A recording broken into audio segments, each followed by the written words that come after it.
3, 2, and 1. And we're live. Greetings, one and all, and welcome to another edition of the Dinner Club.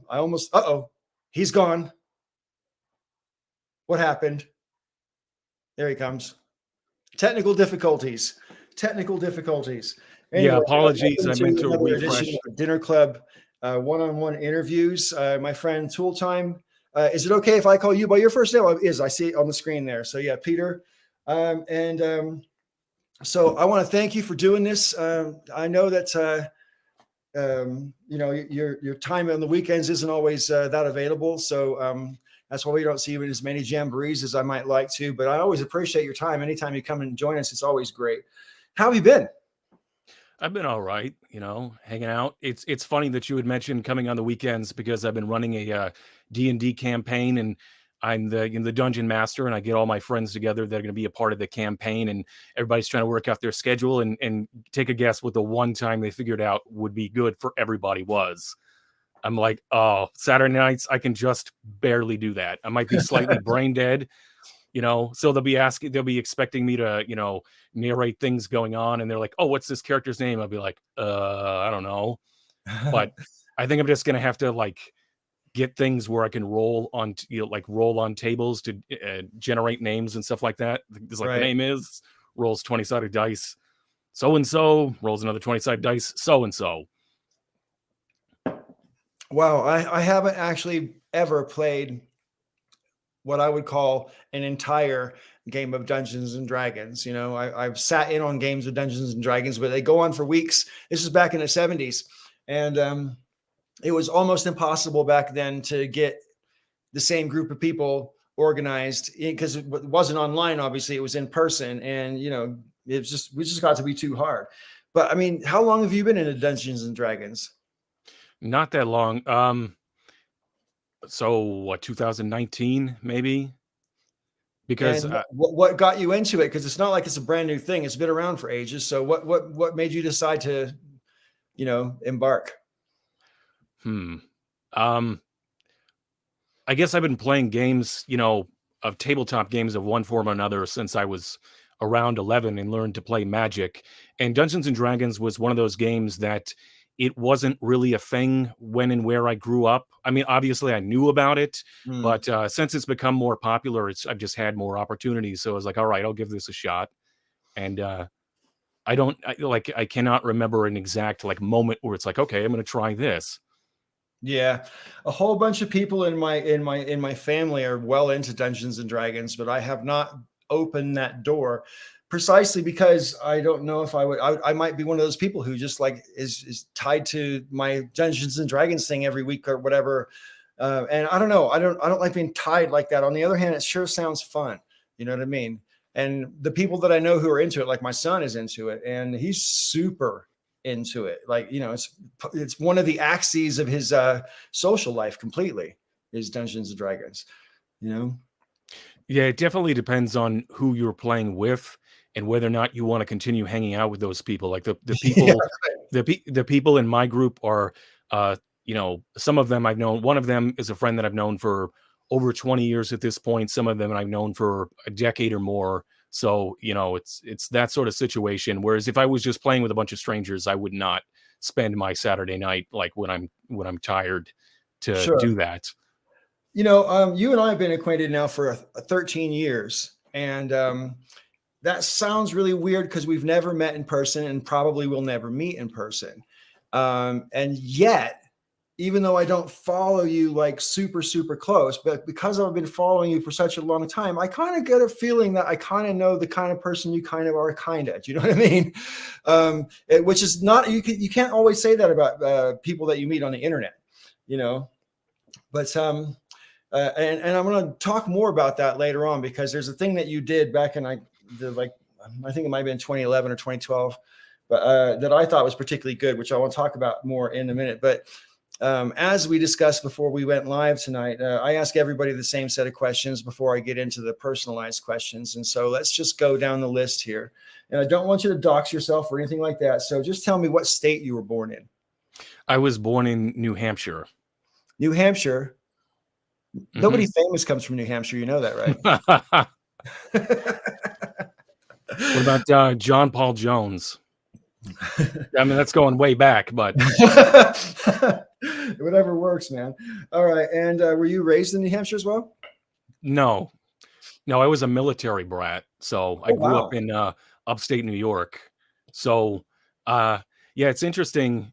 First of all, now that you say like you don't want people to dox themselves, and yet people can probably figure out like there's only so many military bases in New Hampshire, but Right. right. But it's funny because there's all this talk of nuclear war recently, and it's Mm. kind of like making me strangely nostalgic for my childhood. Of like growing up on strategic air command bases, and the newscasters are talking about, is this going to escalate into World War III? And I'm like thinking back to buying Legos at the BX and shopping at the commissary, and the national anthem before movies at the base theater. So Since you bring it up and we weren't able to join us on Saturday, I'll ask you a question I asked the gang on Saturday, more or less this question. I mean, is it just am I misinterpreting it, or does it kind of seem like certain aspects of the media have a boner for us to get involved in a war and for World War III to happen? I mean, it kind of seems like that's what's, I don't know. I'm not saying that politicians so much. It seems to be coming from the pundits that I observe.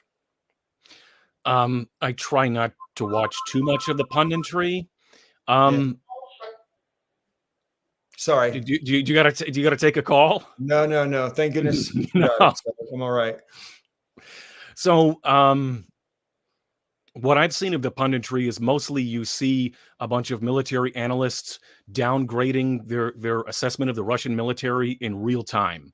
Um, I guess I'm just not paying enough to like the sort of pundits that you paying enough attention to the sort of pundits that you might be talking about, Mm, where they're cheerleading for war. I always think that they have a bias towards wanting extreme things to happen, things that they can give wall to wall coverage of, and if sure. things are like on a low simmer or dialing down, then people might tune out. They might lose ratings. So they need that kind of high drama. So I'm certain they must be flirting with it as part of like the generation of keeping people watching constantly. Well, I mean, I would be in favor of like never having any kind of wars again, but just having Will Smith slap a new celebrity and have the media run on that. You know what I mean? I mean, whatever works. If that's what gets the clicks and all and the views and whatever, I'm all for it. But I hate war in general, and I hate the United States getting involved in wars. But I don't know, because I am also very biased, and I know that because I'm such an anti-war person. I'm like hypersensitive to anything that sounds like pro-war to me. Is just, I don't know. Maybe I'm hypersensitive to it, and maybe I'm over imagining it. You know what I mean? I don't know. Anyway, let's get back to this interview. I just wanted to ask you about that because I was interested in your opinion, and you did bring it up. Growing up around military bases, I guess you're used to being like in a target zone, right? And Yeah, there was a certain amount of civic pride in the fact that we were a top tier Soviet target. And, the local legend that they had at least 3 nuclear weapons with our name on it type of thing. wow, So, and there was, of course, like actual nuclear weapons on the base. So, wow, wow. Yeah. So, who was president when you were born? Reagan. Reagan was president. Okay, so you're a child of the '80s, right? And you had all that. So you're like the on the top spectrum of the millennial generation, I guess, more or less. More or less, yeah. Yeah. So when you were as a kid going to school, did you like school very much? No, no. I distinctly remember the first day I walked into kindergarten and I was like, nope, nope, nope, nope. I didn't like it from the day that I walked in, pretty much. And why was that? Was it the actual, was it the structure of school, or was it the other students? What was it that you didn't like? Not being at home with your parents? I mean, what was it? I think in that moment of walking into kindergarten for the first time, it was probably something like social anxiety. Right, right. I don't know if, you know, um, 5-year-old version of. overall though, I just like, I was that kid with ADHD who didn't really want to pay attention or care. I didn't really care for the structure of school. And the older I got, the less I liked it. And the more I realized that on one hand, there are many good teachers who, try and be there for students, and all the Hollywood movie, we really care for our students type of things. But at a more administrative level and at an institutional level, there's a lot that I think is rather stupid about school.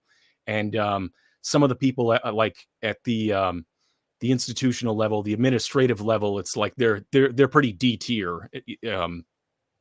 So Well, I mean, I didn't experience it myself when I was going through school, but I mean, from movies that I've seen and so on, sometimes it seems like high school at least is a bit of a meat grinder. You know, they just got to push you out and they want to make sure that the school doesn't look bad. So if you get bad grades, they still want to pass you and stuff like that. That certainly wasn't the case when I was going to high school, but I don't know if things have changed very much like that. But did you have a favorite teacher when you were going through school? not really. On it, there are certain teachers that stand out, but I wouldn't say like, oh yes, this was my. So I was one of those students, right, where there were certain teachers who hated me, and there were certain teachers that I could totally charm, and it was kind of like not a lot of in between. If you want And my what do you least, think it was about you that the teachers that didn't like you, what do you think it was about you that they didn't like? the lack of giving a shit, especially the older I got, it was like, it was it was like, some of them I could charm, and some of them realized that I was intelligent, and they'd try and encourage me, like, oh, maybe you should try harder and that sort of thing. And some of them is just like they just, they didn't like my attitude, whatever. Um, it, um, I tell you my least favorite teacher Yeah, because so that was I literally what I was about to ask for. Who's your least favorite? my probably least favorite teacher. So this is I don't this is a relatively little known fact about me, but I went to Catholic school from kindergarten to fourth grade. My least favorite teacher was I think she was Sister Kathleen. She was a nun. She was the only nun that I had as a teacher. The rest were all lay people or whatever you would want to call them. But I think that woman did not like children. I think she was the sort of woman who was religious, but entered into a convent, a nunnery, so that she never had to have children of her own. And then, someone was like, sister, your calling is to teach children. And she's like, dear God, why have you tested me like this? She had no patience for children. She was like the exactly what you would think of when you think of a nun teaching Catholic school. Like the one in the Blues Brothers at the top of the stairs. Do you know you seen the movie The Blues Brothers? Not in a long time. Okay, I I don't was even gonna know say if I've seen it all the way through. that would be cultural. I can't imagine. I don't know, but anyway, yeah. In the Blues Brothers, she's super strict, basically, and she's like terrifying. Was this teacher terrifying, or was she just basically not cool? Well, she had no patience. I remember one time, my friend Rob, he was talking too much, and she just decided to duct tape his mouth shut because you can get away with that stuff at Catholic schools. So, yeah, that was interesting. She just had a short fuse. Just looking back, I get the sense that she was not the sort of person who just really liked dealing with children. Didn't have the patience and the finesse to deal with first grade children, which she was she was teaching first grade, and it's like it takes a certain sort of person to be able to do that, and she was not it. And Right. I think that's a lot of my school experiences. Like, it takes a certain kind of person to do this thing, and you are clearly the absolute wrong kind of person. Like having a disciplinary principal in junior high school, where it's like, if the qualifications for the job were to love doling out discipline, then yeah, he was totally qualified. If the qualifications for the job were to be like fair-minded and reasonable, then holy hell no. And he was also apparently like a drunk too, and he ended up getting fired. So Doesn't it make you wonder how people get into those positions sometimes? I mean, I don't know. Teaching is one of those things like nursing in my brain anyway, where it's like it takes a certain kind of person. You have to want to do that kind of work to have the patience for it. I thought, but maybe not. Maybe some people just go, well, they need nurses, so I'll be a nurse. Or, oh, well, teaching is a lifetime career, so I'll be a teacher. I don't know what people think, because I used to think it was because they were called to be a teacher.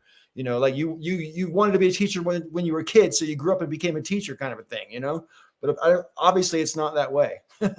well, I'm not sure if he ever really taught anything, because he, obviously being the the assistant principal, disciplinary principal would be a more administrative job. Maybe he taught at some point, but Right. um, it, yeah. I mean, but that's a lot of life in any sort of organization or institution. You're going to have people in roles of authority who it's like, you really should not be in this position of authority. You probably got there because you're the right person in the wrong way, or you're like a mediocre brown noser, or or nepotism and Right. cronyism.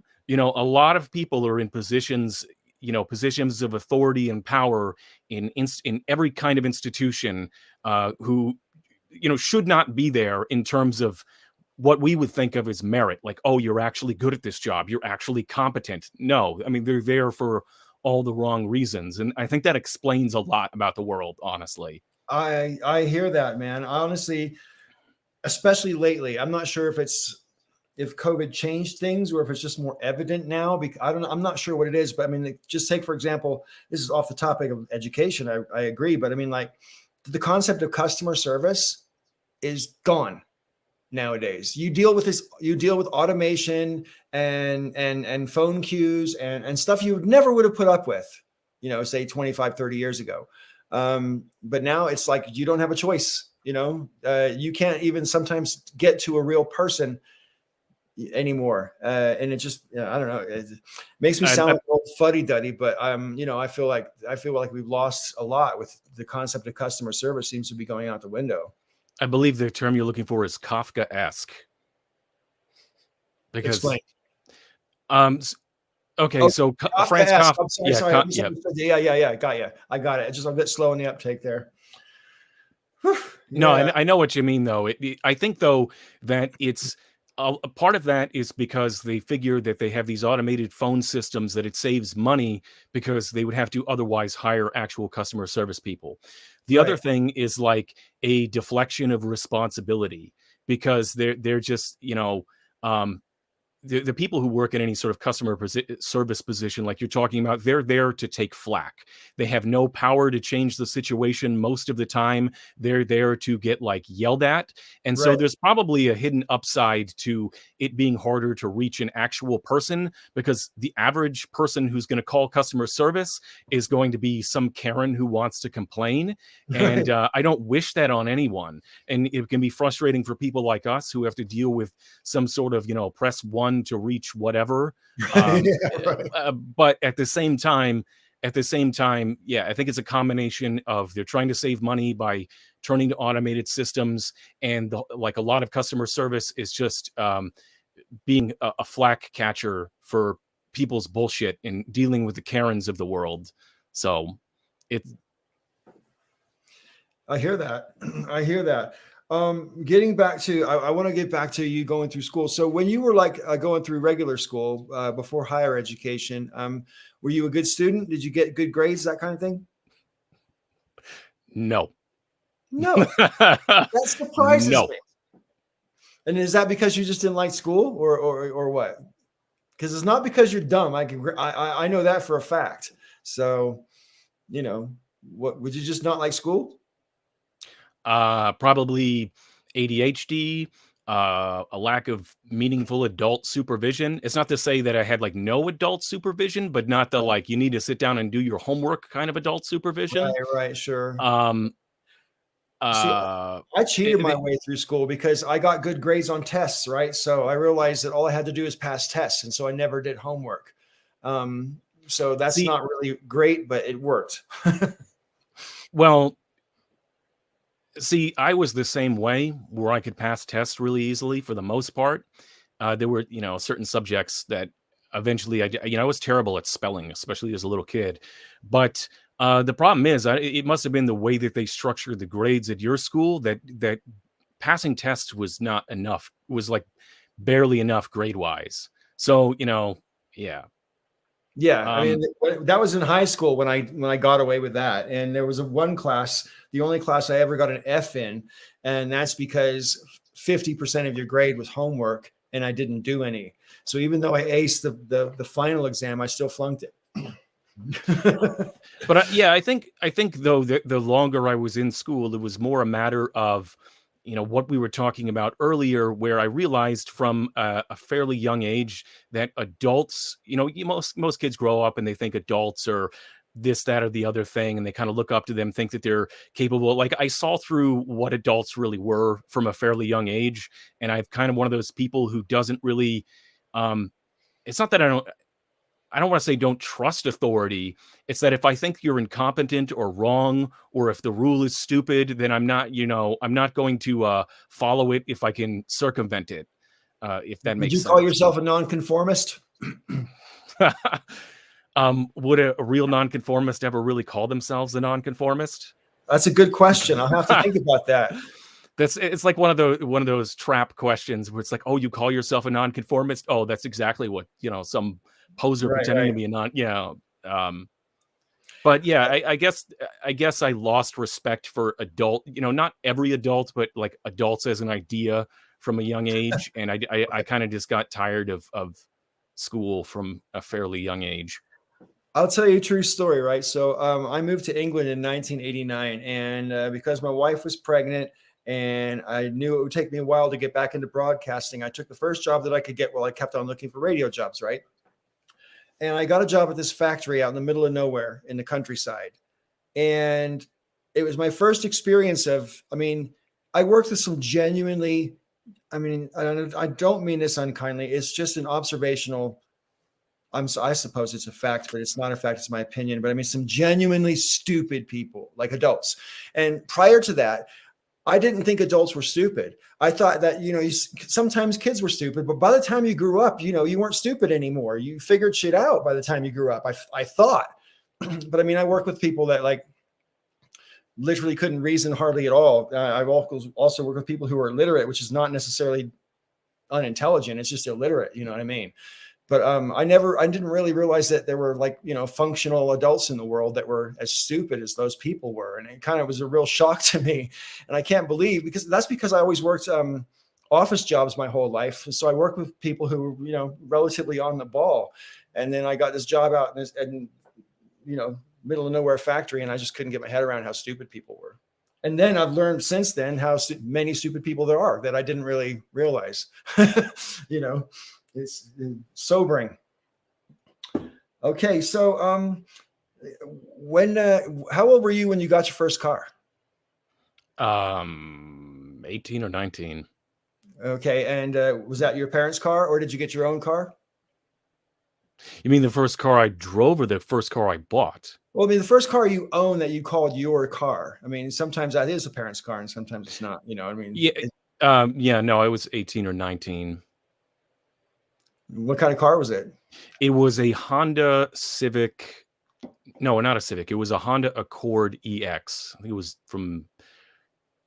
if it wasn't 1990, it was like early 90s. So Okay. it was probably somewhere in the ballpark of a decade old, or a little over a decade old when I bought it. Right. Yeah, that's cool. Yeah, I know what those kind of cars look like. So that's interesting. I always find it interesting what people's first cars are. I grew up in the hot rod era, so I had a whole bunch of those. But I guess times change, right? I don't think hot rods are really that cool anymore to most people, or at least not the kind of cars we used to have back in the day. How old were you the first time you definitely knew you were in love? Well, still waiting? No, I wouldn't say that. So as I said before, I saw all the interviews, and I think one of the first interviews that you did where you asked this question, you added the stipulation that, not infatuation, like you wanted to parse it down. So yeah, I want to, when you definitely know you were in love, and like after the fact, you look back at it and go, yeah, that definitely was. Because a lot of times people think they're in love at the time because they're infatuated, and then later on look at it and go, oh no, I was just infatuated, But then again, you have to start getting into debates over the difference between what is genuine love versus what is infatuation. The easy answer I would say 18. Otherwise, right. I'm going to have to say still waiting. Because because here's the thing, 20 years on, it's easy to look back and be like, oh, that was just infatuation. But it's like, maybe that's as much love as you were capable of as a dumbass teenager. That's a So perfectly reasonable point to make. Yeah.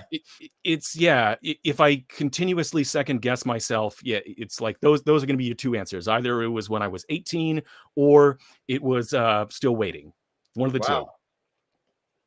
Well, when you were 18, did you actually manage? Were you in a relationship with the person that you were in love with? Yeah. Well, that's cool. How long did that last for? Year and a half, 2 years, somewhere in that ballpark. I don't remember off the top of my head. And did your lives just diverge because you're going to university or whatever? Kind of.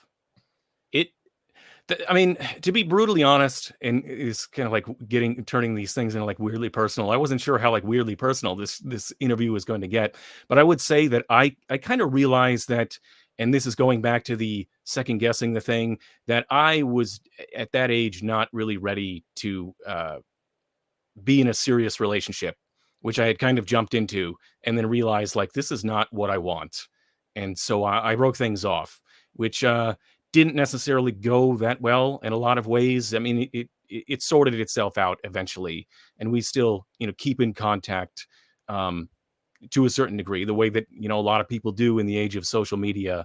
But yeah, no, I just and that's why I almost think I could sit here and second guess every time I thought I was in love and be like, oh no, that was infatuation. This was that. This was the other thing. Because easily I could say it's like, yeah, I thought I was, and then I kind of realized like I'm not. This isn't like what I thought I'd be. When it's not making me happy, I feel like whatever. But then again, I was like a dumbass teenager, so. Sure. Right. Well, I mean, like, I personally, I go a different way, right? I'm not one of those people who goes, oh, it was just infatuation. As far as I'm concerned, every time I thought I was in love, I was in love. Because when you're feeling it is when it matters. And then, like you say, you can second guess yourself to death. You can ask yourself, did yesterday really happen? But there's no way to go back and prove it. Anyway, but now, and well, I was going to say, so you were together for like a year and a half, and then you decided it wasn't what you really wanted. So what did you really want? Probably at the time, a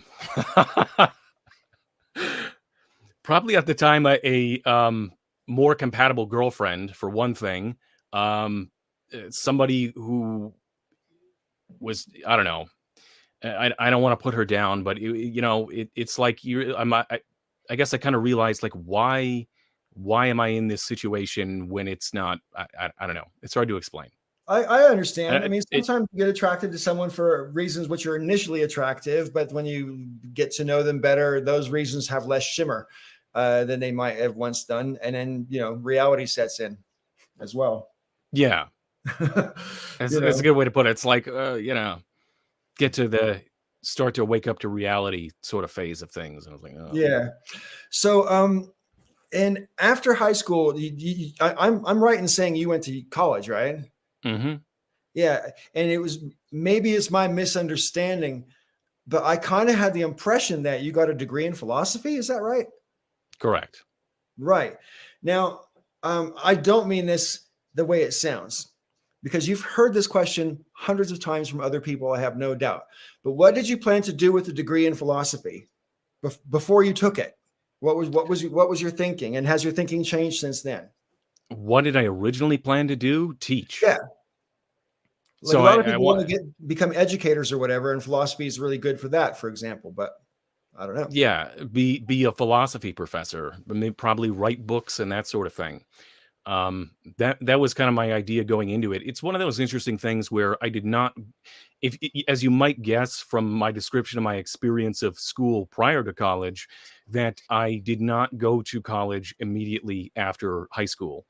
And I spent time in the so-called real world, where I learned even more about how, adults are stupid, and all the wrong people are in charge of institutions and that sort of those sorts of lovely things. And I guess I had an inclination when I first started college towards philosophy, and I was interested in a lot of different things, like broadly in the liberal arts, right? And when I started taking college classes, taking a variety of liberal arts courses, the majority of the classes were boring with students who were apathetic and just have this glazed eye. Is this going to be on the test sort of thing? And the one thing about philosophy classes, the reason that they're so seductive to so many people is because they're amongst the few classes that are genuinely engaging. And Right. so I think that was part of the appeal of it. And even if I hadn't, stayed, like stayed on the philosophy course into, further, graduate degrees and that stuff, which I ended up not even bothering with. But you could still take an undergraduate in philosophy and pivot into a variety of different graduate programs from there. So yeah, I don't know. At the time, like it sounded like a good idea at the time, sort of situation, but I don't regret it as much as people might imagine. And the older I get, um, and going again back to this idea about the incompetence of adults, that the more that I realize, for one thing, and this is something that I've thought about relatively recently, the idea that people have of philosophy is that it's this empty headed navel gazing. But in reality, for one thing, academically, it's not really like that. For another thing, doing something like majoring in philosophy has a tendency to burn a lot of that out of you. And it can leave you surprisingly clear eyed in your thinking. And just my own experience in the world beyond college, and is like there are a lot of people with degrees who got degrees in spreadsheetology who do not think as clearly as you think that they would.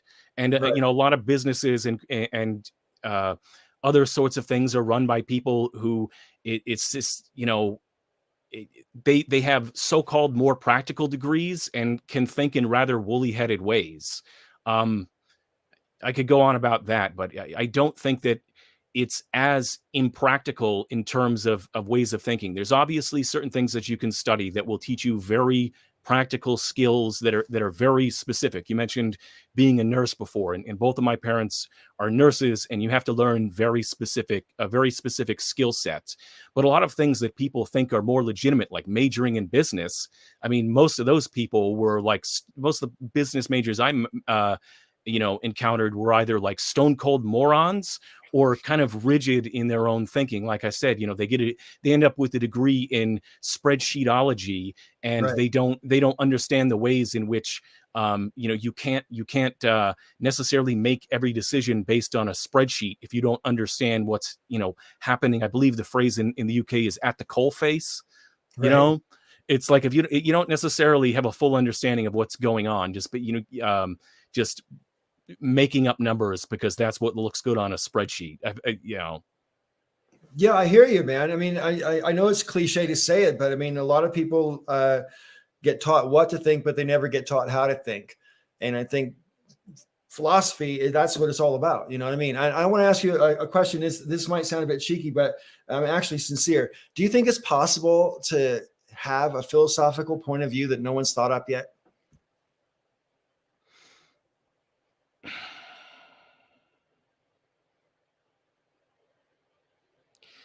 I think it depends on how you define it. So Right, I suppose. I think that in like the broadest possible sense, let's say that I don't even know. Let's say that you have some novel position on reality, on the nature of reality.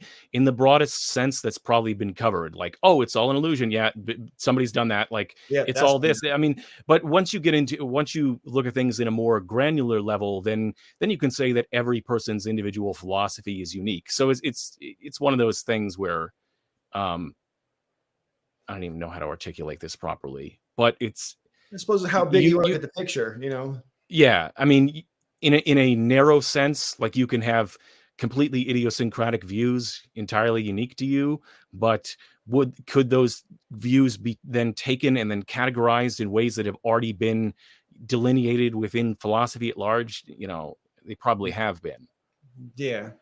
Well, I want to ask you about sort of, because I mean, I personally observed when we were first getting acquainted back in 2009, and I used to make a lot of videos, for example, among other people, too, Together for Peace. And the way that you argued with him was quite clearly someone who's, had some philosophical underpinnings, and it was obvious to me. And with that in mind, a few years later, and this is what I wanted to ask you about. You did a brilliant series of videos, either aimed at or about, I'm not really sure which way you want to frame it, Aydah Sarkeesian and the thing that was going on there. I think that was even preceding Gamergate, if memory serves me right. Or it might have been around about the same time. I think it was before that, though. And that was one of the best series of videos I've ever seen anybody do. Because no, I'm serious. You were like, in my humble opinion, you tried very hard not to take a side. And I've never seen anybody so successfully not take a side. It seemed to me like you were like looking at both sides and dissecting them both, but you weren't picking one. Now, maybe I misunderstood, but I mean, I thought it was a brilliant series anyway. And I'm just curious. I mean, is that series still on your channel? It is. I'm not sure. Well, so I made 2 series. One was replies to her, but then it was before Gamergate, but after she announced her Kickstarter, there was this like massive backlash to her. So when I first started thinking about making a few video responses to her, she was not really on many people's radar. And then Right. as I'm kind of like working out some videos, suddenly she puts out a Kickstarter. There's this massive like campaign against her. And that series of videos, like, I don't know how you think I couldn't have taken a side. It's like he must be, referring to the first half where I was addressing her videos, maybe. But the second half, Yeah, I that's definitely what had I a side. think I fucking despise those people, or like not necessarily despise them, but it's like I want to smack them upside the head. It's like, listen to yourself, I definitely a lot of those people I had a fair amount of contempt for, to say the least. of. And maybe I downplayed that to an extent, but what I realized watching a lot of those videos, that there were the reactions, is that a lot of it could just be broken down into the same like 5 or 6 points, and that's what I based that second half of the series on. But what was your question again about the series, or were you just like making Well, commentary on it? I just wanted to ask about how you thought about the series, because as I say, I thought that when I was watching it, that I thought you were being very fair-minded about it, and about her in particular, because she was already at that time, even before the Gamergate stuff, she was already taking an awful lot of flack. Anybody who was an avowed feminist was taking a lot of flack back then on YouTube, full stop. And the fact that you didn't seem to be addressing it from some sort of anti-feminist malarkey that was going on at the time, because it stood out to me, because there was an awful lot of sort of venomous anti-feminist stuff on YouTube back in those days. And your videos didn't come across like that at all, at least not in the same way that others people's were.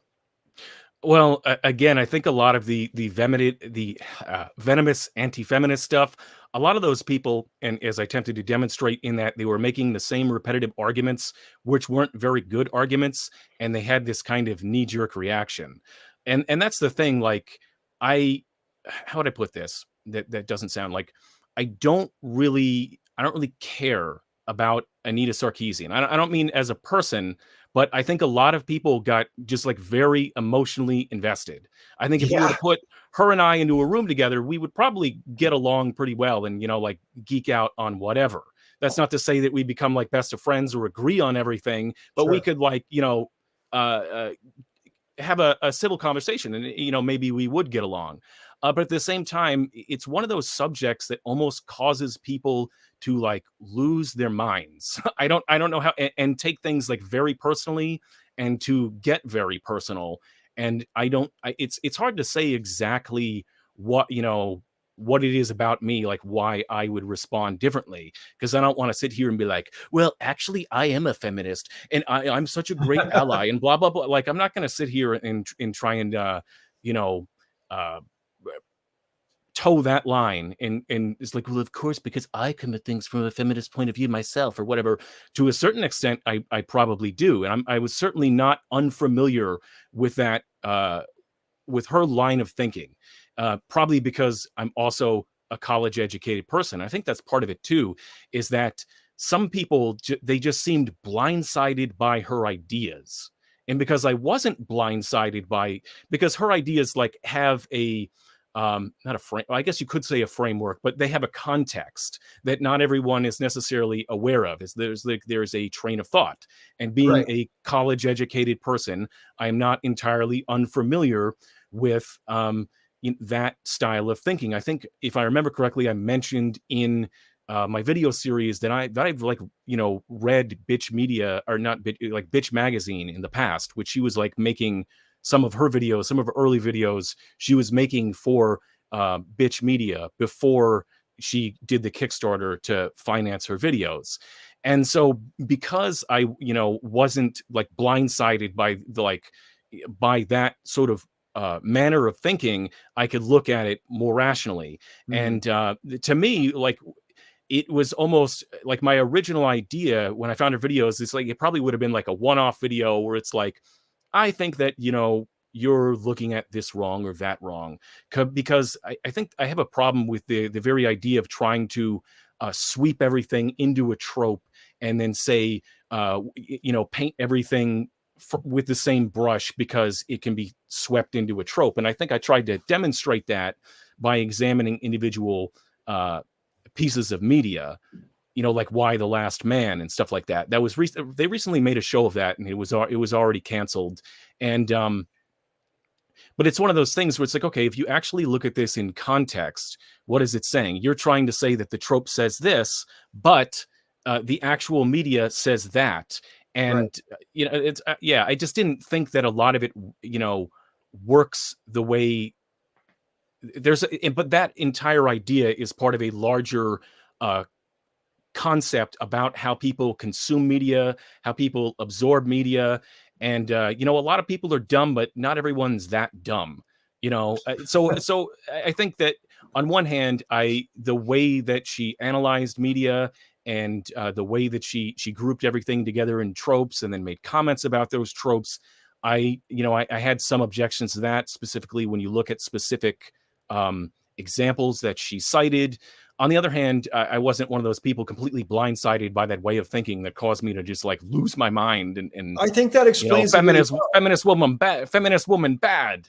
Yeah, But because that was why I said you sort of didn't seem to pick a side, but I think you've just explained it better, because basically what I meant was that you didn't seem to be like attacking Anita from an anti-feminist point of view at all. You were just criticizing where you thought she was wrong. And it was it was like, I don't know, it didn't seem like a lot of the other sort of, like, because as you know, at that time there was a lot of anti-feminist sort of product on YouTube, and Anita in particular was taking a lot of heat.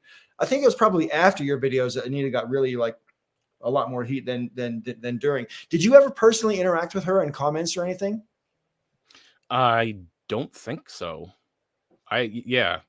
Again, that's the thing. I don't know how to put. Trying to find a way to phrase this that doesn't seem like harsh, but it's like, I don't really like. I don't care about her. Like, not in a like, I hope she gets hit by a bus sort of way, but it's, I'm not out for you know what, like, I didn't make it personal, take it personal. And if she never saw the videos, if I never interacted with her, like, that kind of wasn't really the point. But I get that, but I was just curious because that was really before her profile shot through the roof, and I just thought maybe at the time she might have had the time for that, whereas later on, like a year later, she was like, under it. since you mentioned that, and you mentioned Gamergate, I have to say, and this is one of those stories, like, this is gonna sound like bullshit, but it actually happened, right? Go on. So one night, this was like years and years ago now. I want to say maybe 2005, 2006, somewhere in that neighborhood. It's like the middle of July. My apartment has no air conditioning. I've taken some LSD. I'm laying in my bedroom with the lights off and the box fan blasting, and I'm wearing nothing but my boxer shorts. and I get a knock on the door. And I swear this was like the summer where it's like everyone left me alone until I was like, on drugs, basically. It was like one of those situations. And, I opened the door, and there's some of my friends along with this person I don't know. And that person happened to be Zoe Quinn. And I got to know them and became While you were tripping, internet friends with them. you were tripping at Yeah, the yeah, time, right? while I was tripping. So I met Zoe Quinn in my boxer shorts on acid. And yeah, that was an interesting experience, and became internet friends with them for a long, long time. I mean, and that's another person who's probably like too big to interact with directly now, but even going back to the days of like MySpace, um, we kept in touch and were friends and had similar interests and knew some of the same people. She was They were like a friend of a friend and that sort of thing. So yeah, and it's one of those stories where it's like, yeah, that actually sounds like bullshit, but Yeah, well, I totally know that. I've got a list of stories that sound like bullshit that are true about my life, so I can relate. You said about MySpace, and that always amuses me when people bring up MySpace, because I actually think that MySpace and the demise of MySpace was the beginning of the end for the internet being fun. Because MySpace, I thought, was pretty cool, right? It was different than Facebook. You didn't have to use your own name. You could have music on your page. And when YouTube first started, they clearly modeled their homepage on YouTube after MySpace. You could have your favorite books, you could have your favorite music, you could have a whole bunch of stuff and you could have a background picture on your page, on your YouTube channel back in the day. You've been on YouTube so long. I think like 2006, is that right? When you started? yeah, So 2006. basically you're part of the furniture, it's, pulling your channel down would be like pulling the brick out of the wall, which makes the whole of YouTube pop, right? It just wouldn't be right. It wouldn't be right. And your name used to be on YouTube, used to be Tooltime 9901. And man, it's about time I've asked you this question. What the fuck was 9901 about? Oh, September 9th, 2001. I have made videos about this in the past, or at least mentioned it in videos. So going back to the ye old days of the internet, you may remember AOL Instant Messenger, AIM. Right. Yeah. And, right? Maybe you were too old for that. Maybe you weren't. But it was notorious for it being impossible to get a screen name for, because so many people would just make accounts and then make new accounts. And when I made my Instant Messenger account, I added the numbers that, like, the name Tooltime was based on a Tool bootleg, which of course in turn is going to be a reference to, the Tim Allen, the show within a show, on Home Improvement, right? But so I took the date of a concert that I went to, September 9th, 2001, and I, just tacked that on to the end so that I'd be able to use it in, get something completely unique for AOL Instant Messenger. And then when it was a few years later, I just was using that as a username. I don't know if it was necessarily easy to remember, but it was just something that I've been using. So it's like, okay, I'm going to use this for YouTube. And if I had known that things were going to go the way they were going to go, I would have almost certainly named it something else. That's pretty funny. Well, you just answered the second half of my question, because I really hoped that the Tool part of your name was because you like the band Tool, but I guess not. What? No, I just said yeah. Huh? You're saying that no, it is named after Tool. Oh, okay. I thought you just said it was named after the Tim Allen show within a show. No, I was saying there was a Tool bootleg called Tooltime that was like, which in turn is a reference to the show. Oh, okay. I misunderstood. I thought you were saying, okay, yeah, I just misunderstood. Yeah, that went right over my head. No, and then I said that the date was seeing Tool live on September 9th, Right. Yeah, I got 2001. that So part, but I wasn't sure if I wasn't sure how it tied in. Okay, that's cool. Yeah, I saw Tool in Lisbon in 2019 as they just released the Fear Inoculum album.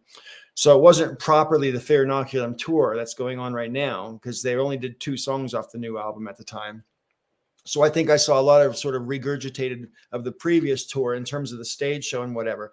Nevertheless, best stage show I've ever seen in my life, best stagecraft I've ever seen in my life. And I've seen Pink Floyd. I've seen so many different bands. I don't want to list them all, but I mean, Tool, man, people don't know what they're missing. If people aren't into Tool, I almost feel sorry for them. You know what I mean? And frankly, when I find someone that I know really, really digs Tool, I think I get something about that person that no one else gets about me. Do you know what I mean? It's kind of hard to describe. Only certain kind of people like Tool, though. You know what I mean?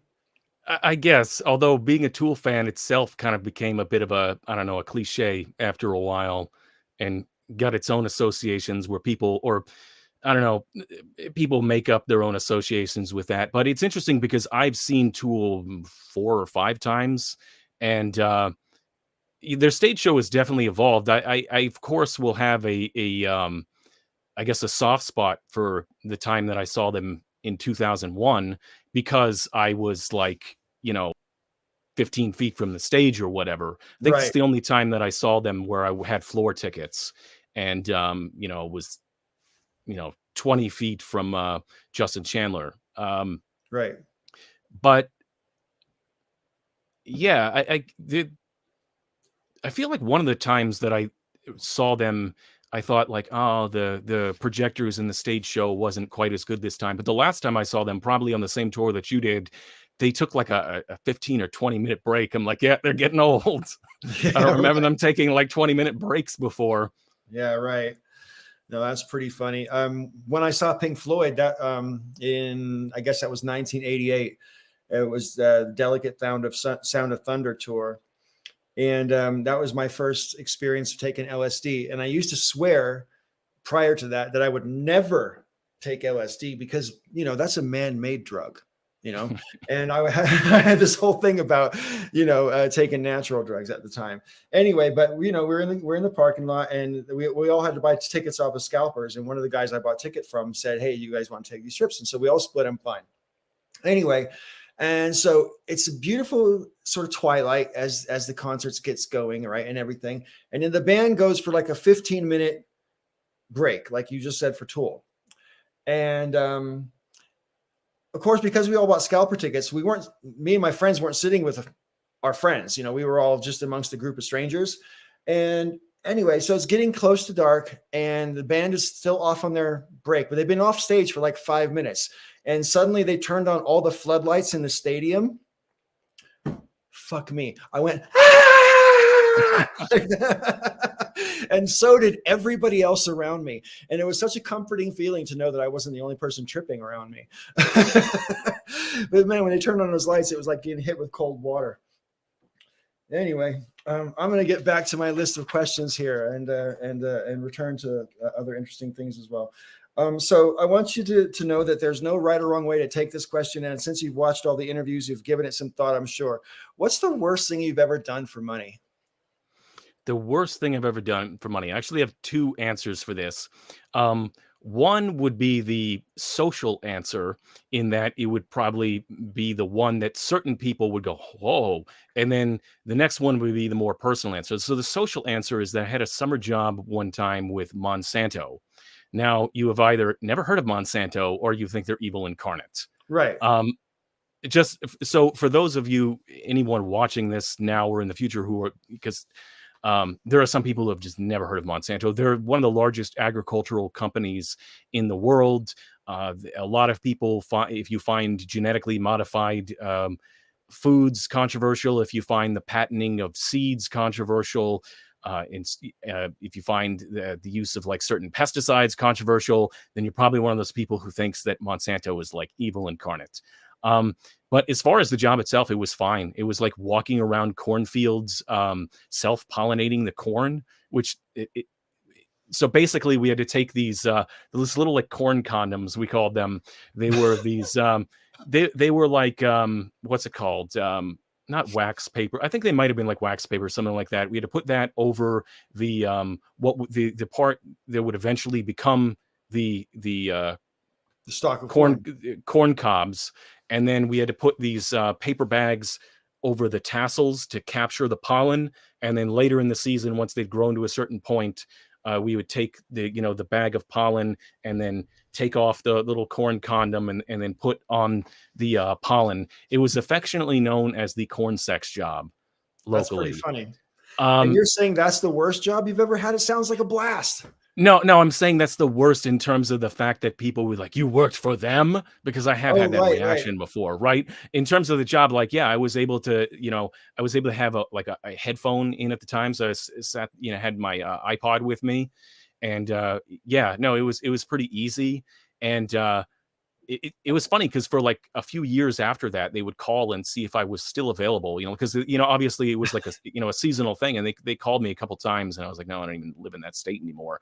But it yeah, as far as the worst job that I've had, or no, the worst thing I've done for money, like on a personal level, I thought this is one of those things that I did rack my brain for. So there was a time when I was in college and I was just like completely broke, and I was just for whatever reason, I'm like, I need a few dollars, like, $10 to get through the day sort of situation. So I look through my room and I grab some like old DVDs and various other things and take them to the local like thrift stores to not really pawn, but like sell to the thrift stores. And I I was, I don't know what it was at the time. I was, maybe I was sort of like in that stage between being high and kind of, when you're come down from being high and your brain's not all there, or maybe it was just like how I was dressed, how I felt, the fact that I was completely broke, whatever. So I go into this thrift store and there's this middle-aged pawn shop guy, and he gives me this look like, oh, I bet you're some like, drug addict looking for a fix here to sell your DVDs. You probably stole these DVDs. Like, the guy gave me this like this contemptuous look that just made me feel fucking horrible. Like, yeah, I got like, $5 or $10 for the DVDs that I sold, but just like the way that it made me feel in that moment to do that was probably even that's like, it may not sound like the worst thing to do for money. It's like, okay, I'm just selling, but I think the combination of how I felt in that moment, the situation, the way that the guy treated me, looked at me, it You is just felt like, humiliated. yeah, it was kind of like humiliated and feeling like this like look of contempt, and the sort of person that he's imagining me to be, and that sort of thing. So I feel that's probably one of the worst things that I've done for money. Yeah, that it doesn't sound great. I hate being the feeling of being humiliated or being exploited by my employer as well as another one I can't stand. Sometimes you're being exploited, but you don't have a choice. And I just hate feeling exploited. you know. Anyway, what's the best job that you reckon you've ever had?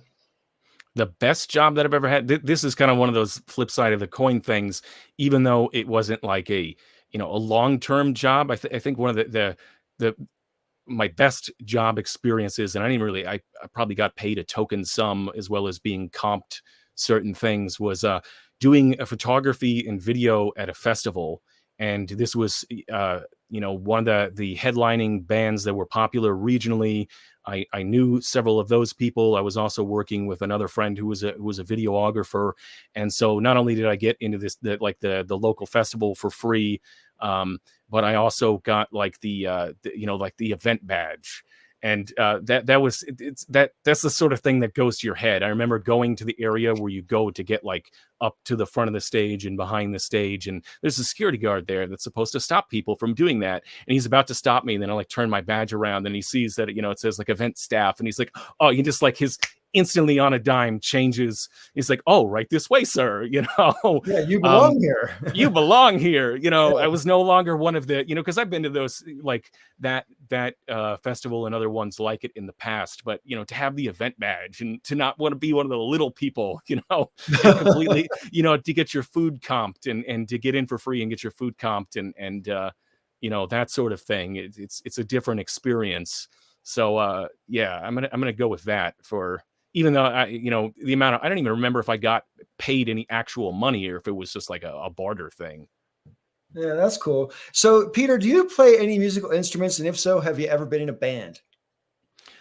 So I do, but it's one of those things where I'm like shamefully bad considering how long I've owned a guitar. I'm shamefully bad at it because I've owned a guitar for more than well, no,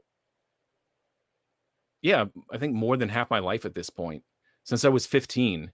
So, I should be way better at it than I am, but I'm very inconsistent, and I also own more guitars than my skill justifies. Um, but Why beyond is that, that? well, I guess okay. So the first guitar I had, like my father bought me when I was 15. I think the second guitar I bought for myself when I was, 18, and just wanted something with more distortion, that sort of thing. Sure. Um, I think I bought like a classical guitar at a Goodwill or somewhere like that for like $20. It's not perfect, but it's $20 good. It Right. probably, it's probably worth more than $20, even though you can only play up to a certain point at the neck where you start to get, I think like there's a problem with the neck where you start to get like unplayably bad fret buzz. Uh, I don't know, maybe 5 years ago, I bought like the guitar that it's like I actually want this guitar. Like speaking of Tool, I always loved Adam Jones's Silverburst, Les Paul Silverburst. So I bought the more affordable version of that. And then my sister gave me a guitar, her old guitar, and then I decided I wanted an acoustic guitar. So I bought an acoustic guitar. So I have like 6 guitars now, and my skill in playing guitar does not justify the number of guitars that I own. So, and do you think the skill doesn't justify it? Do you blame your lack of skill and a lack of practice, or do you? I mean, because I don't know. I think of music in the same way as sports. I mean, you can give me a soccer ball, and I can kick it for every day for 30 years, but I'll never be as good as say Pele or whatever. Or you can give me a football, and I'll never be able to pass it as well as Joe Montana, no matter how much practice I get, right? Some people are just plain better at stuff. If you give me a guitar, I'm never going to be Prince, no matter how much I practice. So do you think it's a matter of practice, or if it's just a matter of, you don't, I don't know, because some people just, I don't know, some people have it and some people don't, you know what I mean? It is a matter of practice, but there's something, I guess, wrong with my brain where I can be very interested in something for, you know, 6 weeks, a really, intensely interested in something for a certain window of time, and then just like it's, a switch flips in my brain, and it can no longer, like the dopamine can no longer trigger or whatever, and I will just like, you could not pay me to be interested in it. So I'm incredibly inconsistent with certain hobbies like that, where again, I'll go through a period of like intense interest, and maybe I'll practice every day, maybe I'll like progress further in terms of learning, but then it will just, it will like something will flip in my brain, and I'll just like stop bothering after, and then some time will pass, and I'll just pick it right back up again. So Mm. it kind of like, it cycles back and forth. But I Is think that with, is that an aspect of ADHD? yeah, it's definitely an aspect of ADHD, but I also think with guitar that I started learning guitar before. I mean, the internet was around, but it wasn't what it, it's a shadow of what it is now.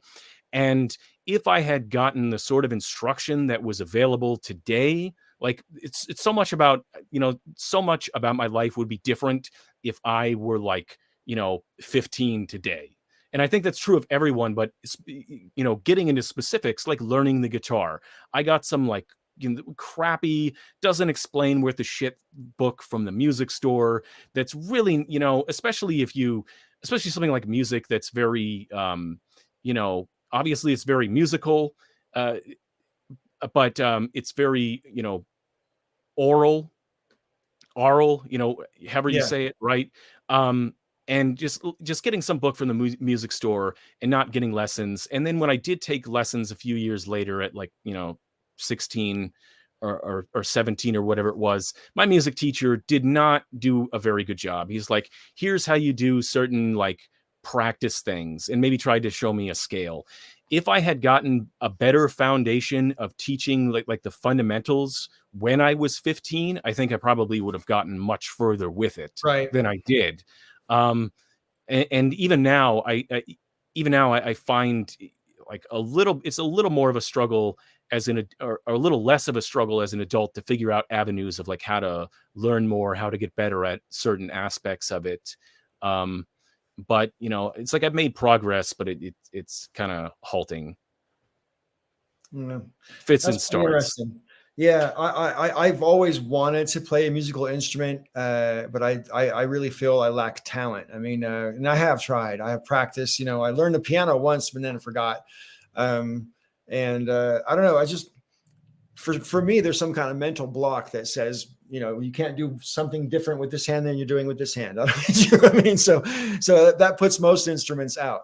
Have you ever tried like, music production where you're not necessarily playing the actual music, you're composing it in they usually call it the piano roll. It's basically like a grid. Do you know anything about music production, drum machines? Have you ever Well, I dabbled in don't know that? that much about music production, but I spent plenty of time in a studio when I used to be on the radio, and we did have a synthesizer in there, and then you could do some pretty fun stuff with just a synthesizer and splicing tape.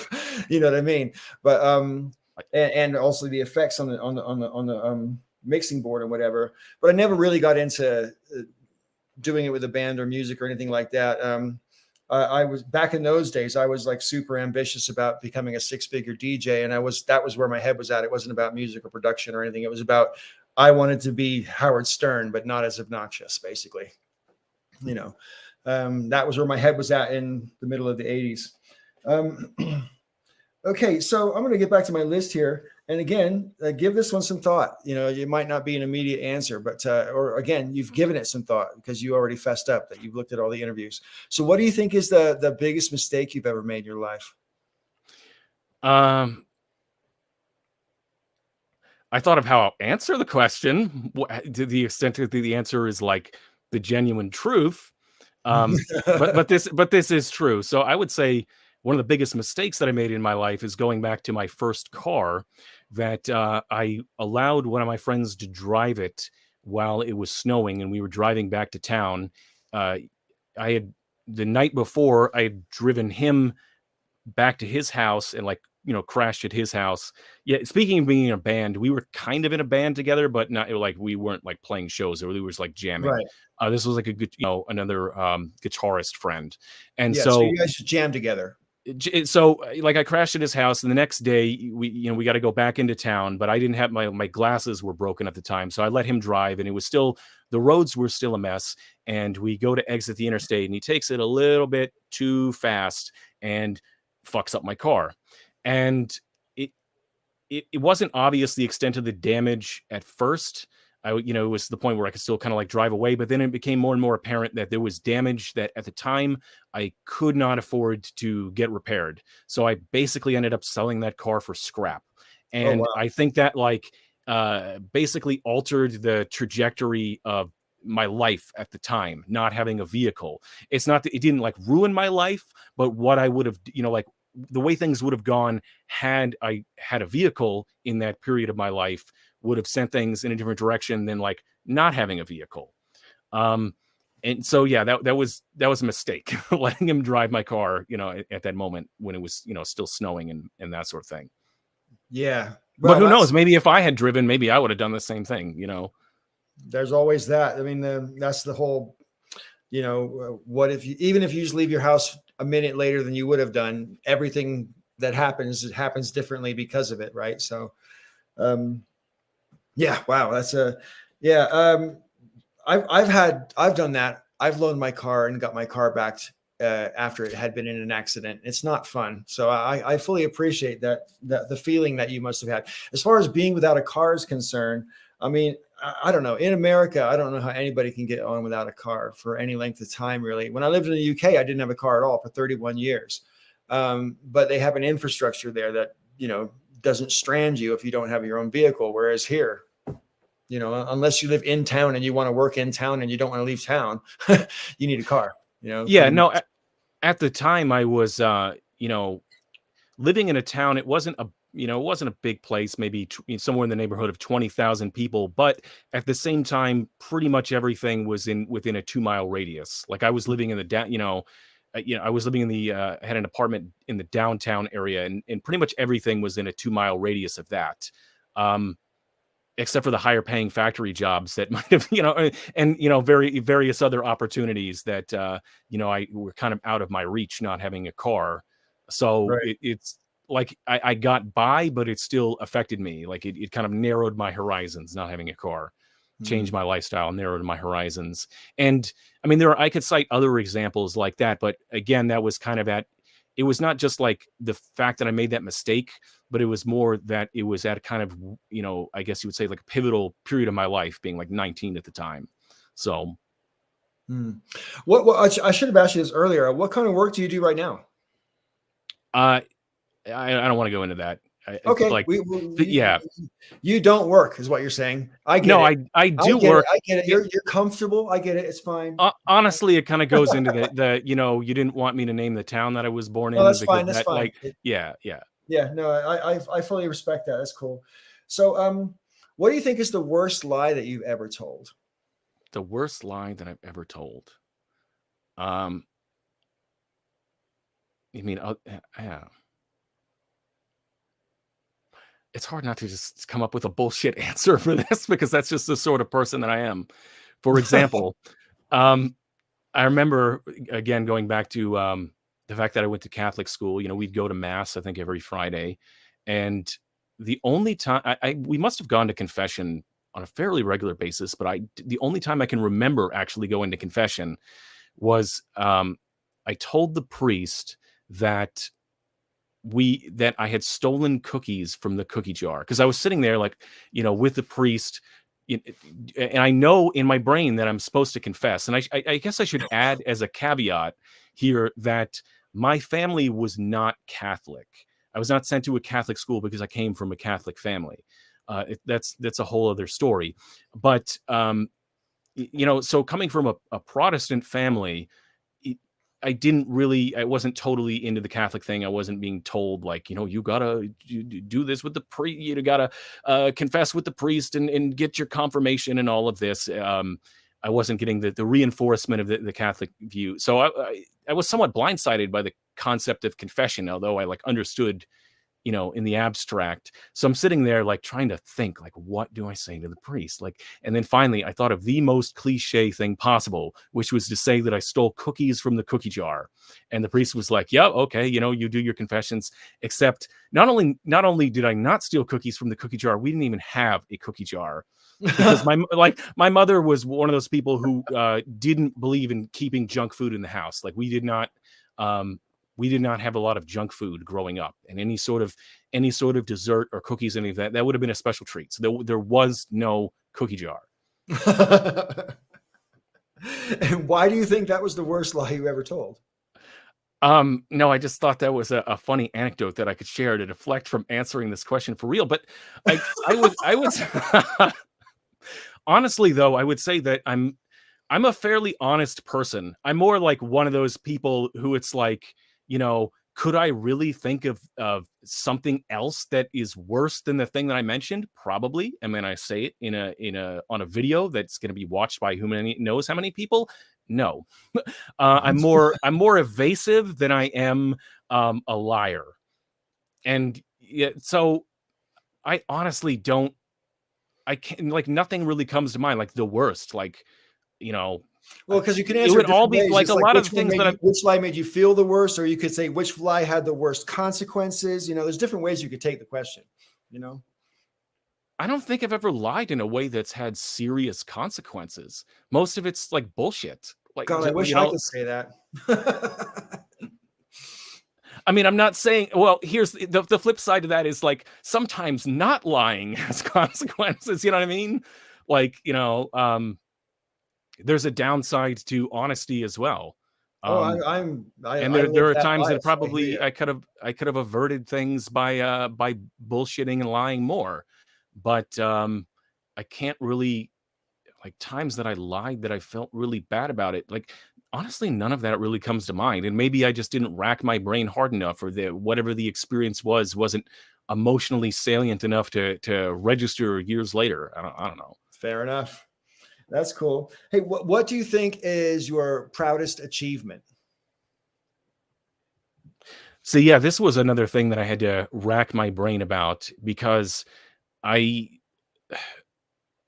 I feel as I get older, I have a certain, the perfectionism or the mentality of a creative type person, where it's like I may feel a certain amount of accomplishment when I finish a task or a project, but then once it's over, it's just like, it kind of falls off a cliff in terms of my appreciation for it. Like, it's just like, okay, that's done.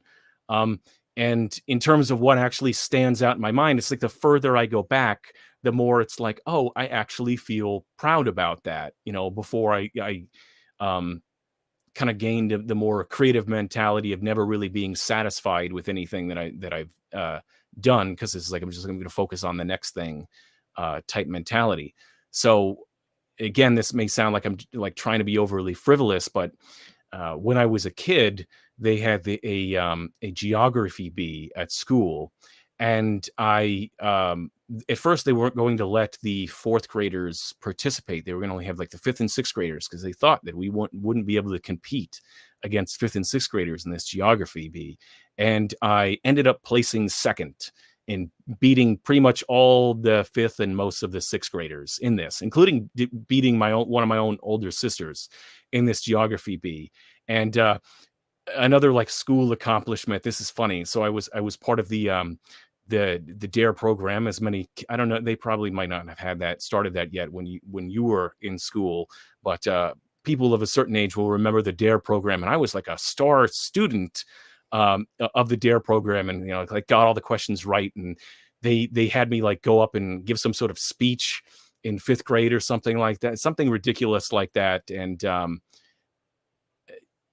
they ended up taking a picture of us with some of like the local hockey, like the local college hockey team, and then that picture ended up being reprinted in the college program for like several years afterwards. You could tell that the whoever was in charge of like designing the programs was like, we're just going to recycle this from past years. We don't have the budget to repeatedly do this. But yeah, memorizing poetry in school, I think when I think back to accomplishments, so I must feel like a greater sense of these like dumb school achievements that I had, like memorizing poetry for a pizza party reward, things like that. Certain things like that tend to stand out to me more than most of the shit that I've done as an adult. Fair enough.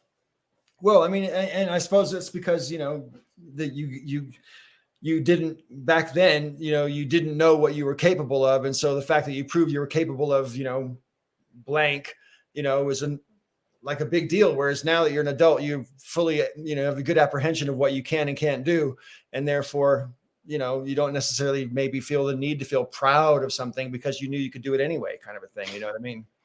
Yeah, for sure. Definitely.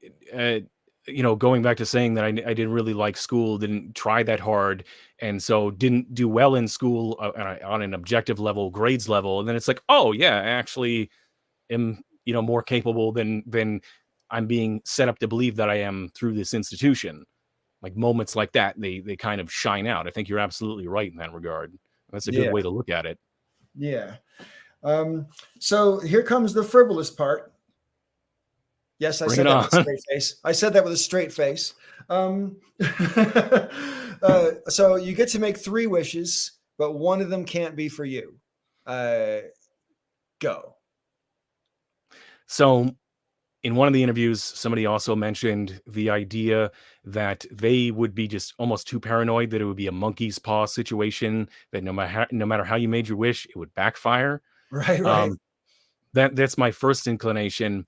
And so again, I don't know how much you want to extrapolate on this question, but is this like a genie or whoever's granting the wishes? Like, can I trust this thing, or am I supposed to just? Do you mean, is it like Aladdin in Aladdin, or is it like Elizabeth Hurley in Bedazzled? Yeah, exactly. Yeah, yeah. Is this No, one of those things where I'm just gonna have to like, formulate No, you the can question, assume that by making the wish that the person giving you the entity that's granting your wish knows what you meant. Okay, yeah. So here's the thing, and this might be egomaniacal of me, but I'm gonna go with the big or go home answer, because I feel like a lot of people, their answers are perfectly reasonable, but I'm given one wish for anything I want. I would wish for basically godlike power. And Right. what would follow from that, as my consciousness expands to understand like the greater universe, either I would, just like reach a level of consciousness where I just go fuck off like Dr. Manhattan, or what would follow would be something a cross between, I figure what would happen would be a cross between Q from Star Trek Star Trek, right? Yeah. and the Arthur C. Clarke novel Childhood's End. Like I wouldn't bet on, certain world leaders coming out the other end of that wish in a good place. Like, because if I'm given a wish with no real stipulation and I'm not going to be screwed over on that wish, it's just like, okay, like assuming the mantle of power for myself would, it's like I could do, like that's the most you really could do. And I would say, because I think this was another thing that got brought up in one of the interviews that you had before, that much power would go to your head. I would grant that I would allow the genie to limit my power in certain, like, put moral, brakes on my power, that I couldn't, there were certain ways that I would not be able to abuse that power. But, for all intents and purposes, I would have, God tier power. I love it. So yeah, the power of Q. I love it. That works for me. What's your second wish then? Do I need a second wish? Well, yes. You have to have a third wish as well for someone else, But at that point, I just grant wishes myself. Well, I hear that. I totally get that, So maybe we could say that maybe the genie would say that, like, okay, because in Aladdin, you mentioned Aladdin, the genie says that you can't wish for more wishes. So that might be a stipulation where it's like, you can have this level of power, but you can't like grant wishes like I right. can. Okay. If that was a stipulation, what would be the second wish? I probably just have to wish. I just probably have to give, use the other two wishes for other people. Because Yeah, with wish maybe number one, you pretty much covered all the bases. it's like, I don't know, cure cancer. I don't know. I would probably use them to cure diseases. Like, But what are you going to do with all those people who should have died? I'm joking. That's my dark sense of humor. Anyway, carry on. Yeah, no, it would probably be something equally grandiose, but magnanimous, like that. I don't know. Have you seen Torchwood Miracle Day? No. Oh, because that are you like a sci-fi fan at all? Like a Doctor Who fan? Kind of, yeah. Kind of, because that was like a mini series. It was obviously a show, and then they had a kind of a season that was one continuous story arc where everyone in the world can't die, and they start to like at a practical level run into the problem of like what happens when no one can die, type of situation. So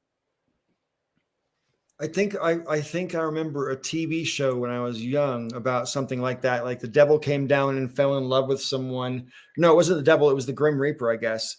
And while he was like doing that, he wasn't taking up, and nobody was dying because he wasn't doing his job. I can't remember what the name of that was, but it sounds very similar anyway. Okay. What would you, if you could, change about yourself? I would like to be able to, like we were saying before about guitar, where I can be intensely interested in something, and then, they'll come to a point where it'll fall off, Right. and I cannot be bothered with it until later on. I would like to like stop that. Basically, like if I'm interested in something, like I can choose to be like continuously interested in something. Yeah, I get it. So Um, you would like to be more tenacious about the things that you are interested in. I don't even know if tenacious is the right word. It's probably, it's probably related to, like it's probably like an ADHD thing. Yeah, I'd sure. I'd like to be able to have like that focus. I'd like, I think that um I feel like in another interview there was a similar answer about like altering, like the ability to alter, like keep like the hyper focus but have more control over it. Hmm. Cool. I think it was maybe Eric that was talking about that in his interview. Yeah. Well, you got a good memory for that, because that was like 2 months ago now. Okay, and this is the fantasy dinner party question. Okay, you get to have 8 people at your party, including yourself, so that means 7 guests. They can be from any time in history, and language barriers are not a problem. So don't worry about that. Who would you invite, and tell me why? Yeah, so this is one of those things where if you had blindsided me with this question, I would have basically hum ha. So I had to cheat. I had to cheat on this one. It was mandatory. So I'll go with an obvious one just to satisfy the people who would say, of course you would. I'll go with Nietzsche. Um, it'd be interesting. I would say that one thing that I thought about is like with some of these people, they, depending on their lifespan, they're like different people at different times in their life, Sure. right? Or they're in different positions. So I would say like go to like when Nietzsche was still relatively healthy, but he would probably still be wearing like the dark sunglasses for his migraines and stuff like that. Right. Um, then I would go with Empress Theodosia. I think I think that's her name. Who I think she was married to, was it Justinian, in what we would now call the Byzantine Empire, or the Western Roman Empire, as some people call it. She seemed Sure. like an interesting historical figure. I guess she was a performer and some sort of like courtesan, or maybe prostitute at some point, and then uh, ended up marrying the emperor. She was the one who got the what do they call it, the Hagia Sophia built, like the famous church, and I believe it's a mosque now in Istanbul. And she seems like she'd be an interesting person. It'd be good to get somebody who's further in the past than some of the Sure. slightly more contemporary people that I picked. I would also choose Aydah Lovelace, who was she was the daughter of who was that poet? Lord Byron, I think. But Yeah. so when there was this guy named Charles Babbage who basically started coming up with ideas that would eventually become computers, and she was sort of the woman who worked out the ideas that would basically become software. And it would be very interesting to see what she would make of the modern, not the modern world in general, but of computers and information, because she seemed to be the person who got it before anyone else like even knew to think about it. Wow. So and to go with another Brit who was a slightly later in time, I'll go with H.G. Wells.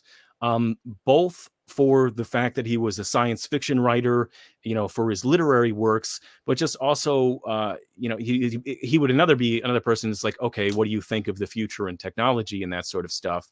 But also, I just have a personal desire to show him modern tabletop games like Warhammer, because he was basically the person who is like the grandfather of tabletop war games. Obviously, there were military exercise type games like Kriegspiel in the past, but he was sitting there in his smoking parlors with his friends, and tried to make a formal game out of the the little tin soldiers that children used to play with, and wrote a book about it called Little Wars, and that kind of kicked off the trend of wargaming. So it'd be interesting to see what he would make of modern wargaming, tabletop wargaming, just along with talking about his books and what he made of the 21st century.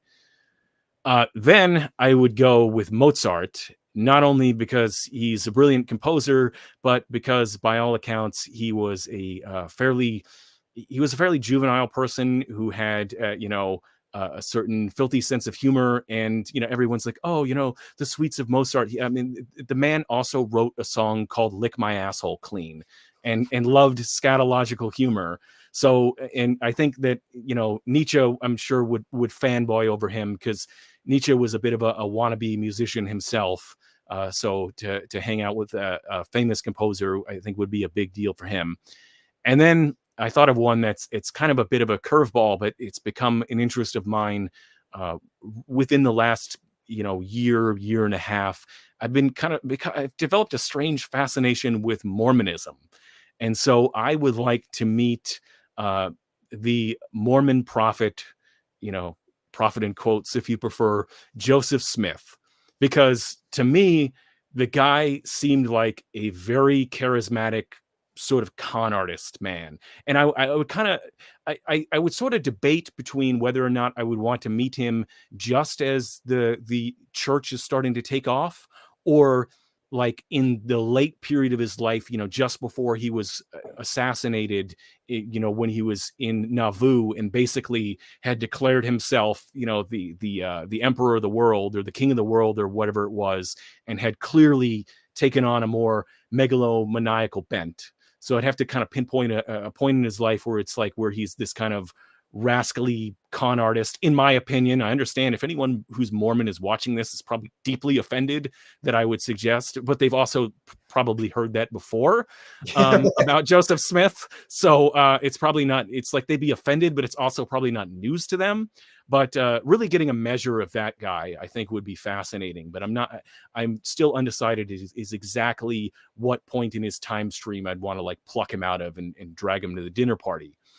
And then I'd probably just go with MLK. He seems like another fascinating figure who I'd like to speak about with contemporary America. And so that's all 7. Okay. And would you be more of a watching the other people converse and an eavesdropper, or would you be right in there asking the questions? Some of them I would definitely ask questions.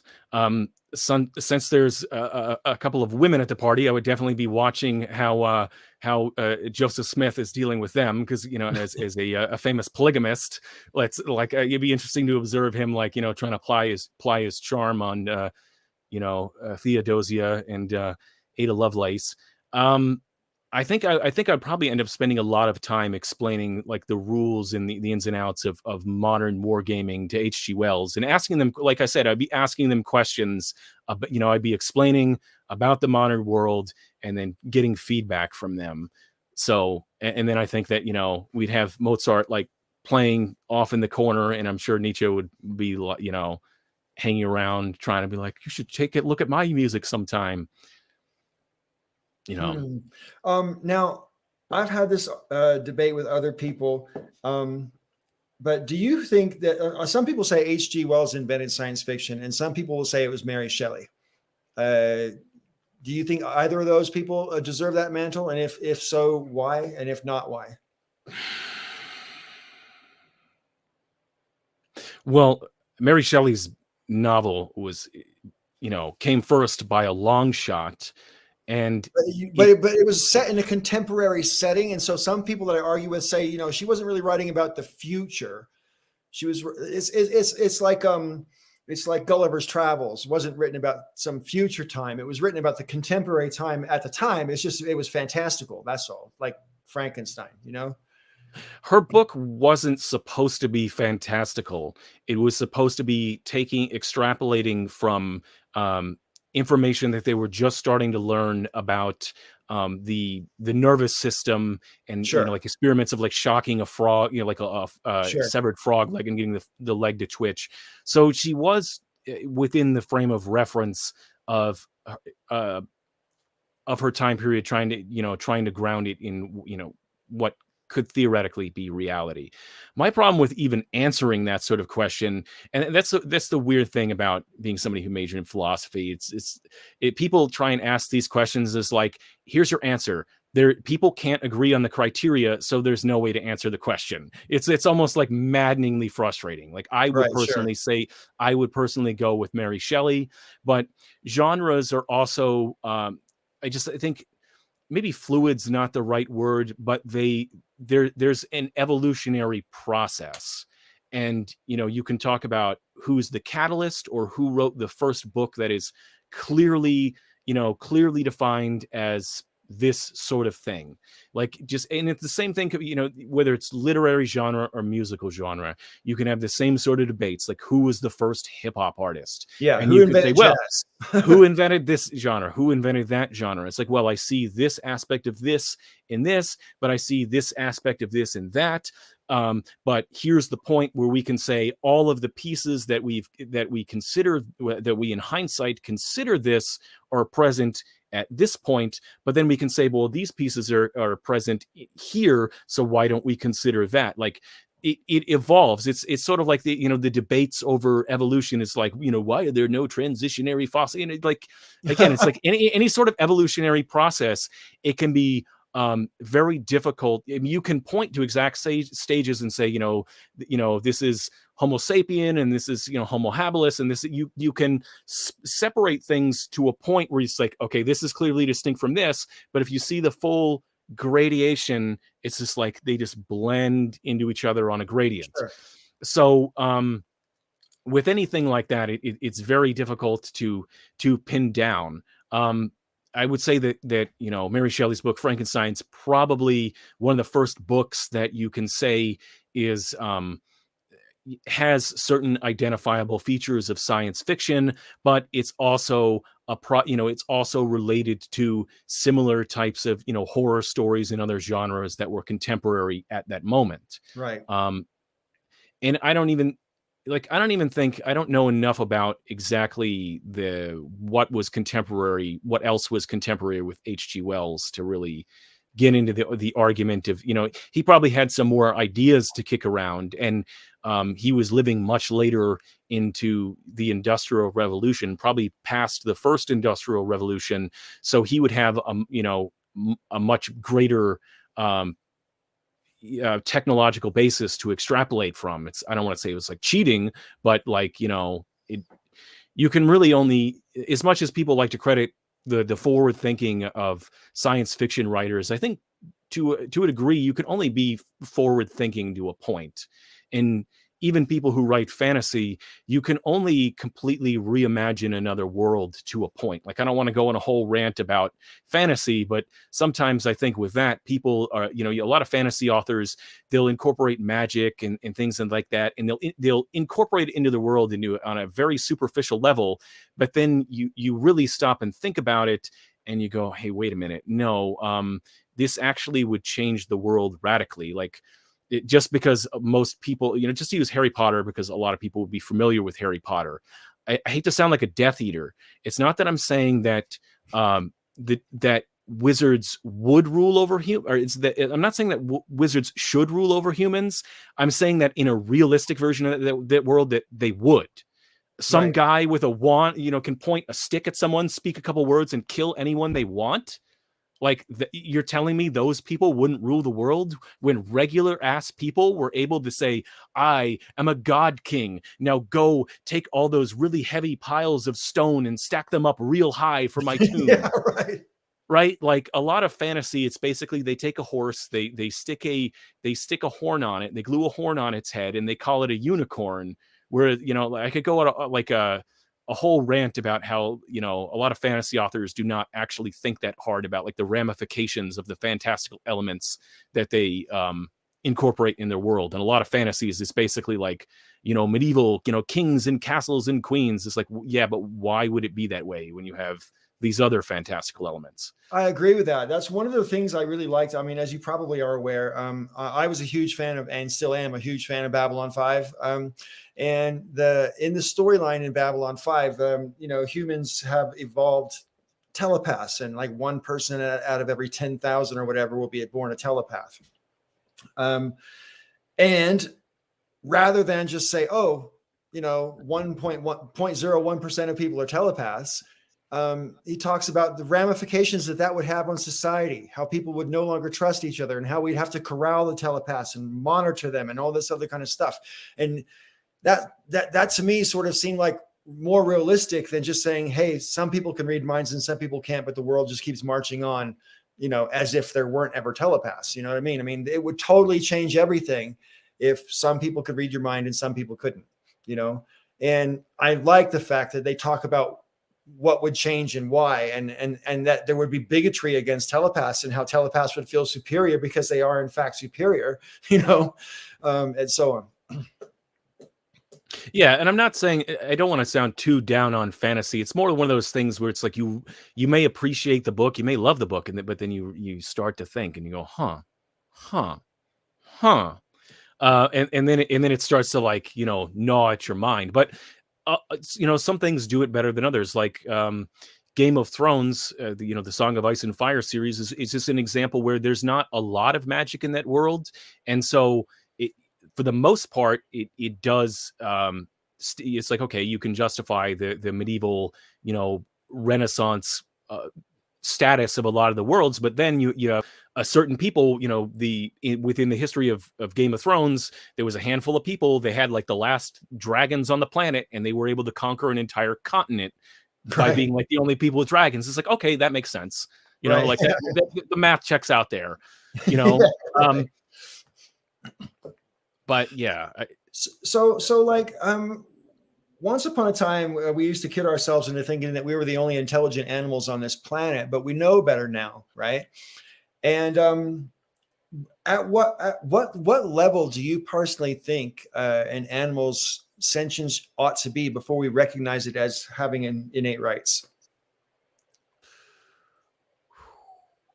That's a complicated question, because I think that we, as the products of liberal democracy, we I think we'd have to talk about what we think of as rights and what innate rights mean beforehand. Like we'd have to unpack all of that first. And it's, yeah, like whether or not rights exist in any meaningful sense, of course, again, is debatable. And then why do we have rights? And then why would we choose to extend those to animals if it's not really within, like, if it doesn't really fit within the framework of why we have rights to begin with, and all of that. And I guess that's where philosophy and minoring in political science has like rotted my brain, because I actually can't give a simple, straightforward answer to that, you know, to a question like that. Well, I mean, it's intelligent and wise, in my opinion, to sort of want to understand the question before you answer it. You know what I mean? You have to, that to me makes sense. But like, when it comes to animal rights, I mean, I personally am of the opinion, and this is just a one man's opinion, it's not a fact, but I think that, you know, human beings, we declare that we have rights, that we don't actually have rights. We made them up. Right. And so unless an animal can declare itself to have its own rights, I don't necessarily think that it can be said to have rights. On the other hand, that doesn't mean I think we should disrespect animals who are less intelligent than us, but still intelligent. Do you know what I mean? I don't think it has to mean we have to have dominion over everything because they can't proclaim their own rights. You know, I mean, octopus are incredibly smart, you know, but they can't tell us to leave it alone. You know what I mean? Or whatever. You know what I mean? And they don't have like civilization and laws and all that kind of stuff. But I mean, so it depends also how you define intelligence, you know, doesn't it? Because I mean, some animals are just plain stupid, you know, but still have some intelligence, like cows. I grew up on a ranch. I'm telling you, cows are fucking dumb, right? But they're not totally stupid. Like you ring the bell, the cow knows it's time to come and get its food, you know, whatever. So they're not completely dense like wild animals, but I think intelligence comes in degrees. But I'm just curious to pick your brain as to how far along you think intelligence should have to come before we leave those animals alone.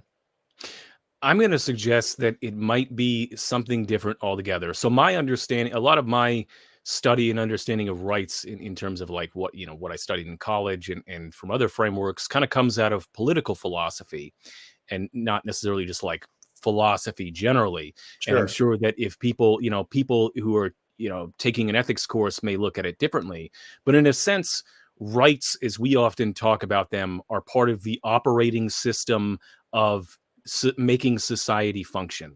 So the thought experiment that was popular amongst the founders of what's called the liberal tradition, like capital L liberal, not liberal like, you know, Democrats or that sort of thing, is that they would use a thought experiment they call the state of nature, where they'd imagine you were an individual in the wilderness. You would essentially be radically free, and you would have what you might call rights, like you have the right to.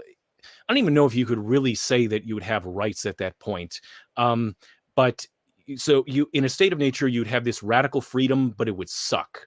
And life in a society, it has many benefits in terms of like safety, productivity, all of these other things, and different political philosophers debated just how much a state of nature would suck, ranging from it would be a war of all against all that would be nasty, brutish, and short, to like actually it wouldn't be all that bad, and in many ways it's better than civilization. So it runs the gamut, right? And talking about rights and what is an inalienable right is recognizing that any sort of governmental, like any sort of rules, laws, governmental structures are, as the kids would say nowadays, a social construct that you are willfully, even if it's only tacitly, giving permission to whatever social structure, governmental structure you're a part of, that you are in some way giving up some of your freedom and liberty that you would have in a state of nature where you could do literally anything you want, to exceed, to submit to a construct, a system that allows everyone to live together in a more optimized, in an optimized way. But that there are, the inalienable rights, like, the life, not having your property taken without due process of law, imprisonment, these sorts of things, is that because nothing, like only the people, surrender, willfully being a part of the system gives the government of the system any kind of validity, that there are certain things that a government can't take away from you and still maintain its validity and your moral obligation to submit yourself to its edicts. So if the government is arbitrary and is just, throws you in prison for arbitrary reasons, they may physically have the power to do that, but they don't have, that can never be legitimate, because it goes against what, would constitute legitimate government. And it's a whole thing. So in a sense, it might not even make sense to talk about rights, because for animals, in the way that we talk about certain things like political rights, because they don't participate in our society the way other people do. Sure. That makes sense. Yeah. So, I don't know. I've been struggling with the concept of animal rights for about 30 years now, because I got asked this question on a test in university. Do animals have rights? It's just, do animals have rights? That was the whole question. And I'm like, okay. You could take that in a number of different ways. There's no right or wrong way, I think, to actually answer that question. But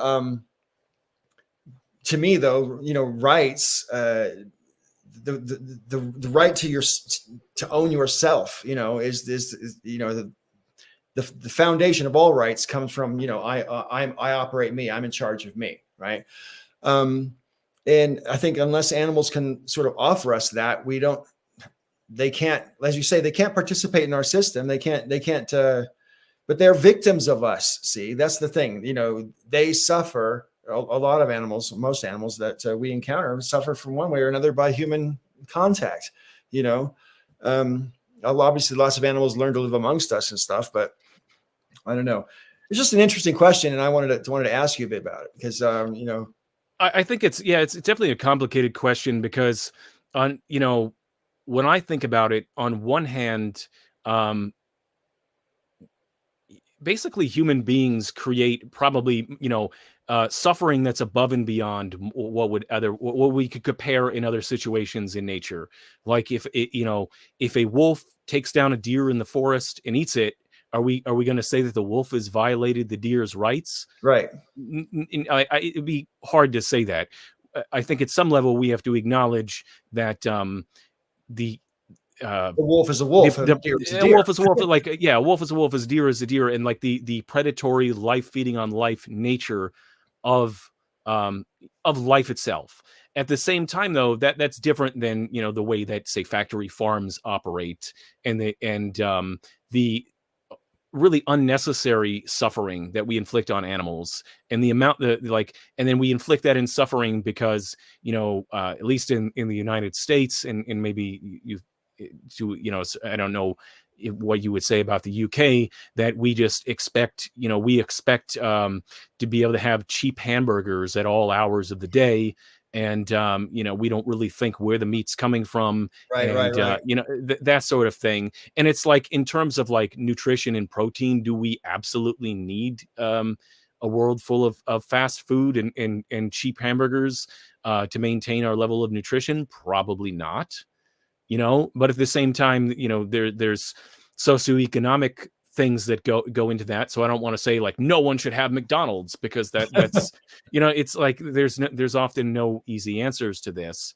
It's not entirely just a matter of people just eating meat because they don't even think about where the meat comes from. But I think that, yeah, I'm really looking forward to the day that they get the test tube meat up and running, and even a lot of the alternatives. I like a couple years ago, I tried the Impossible Whopper, and I was like, you know what the problem with this is? It's that it's Burger King. It's not that it's fake meat; it's that it's Burger King.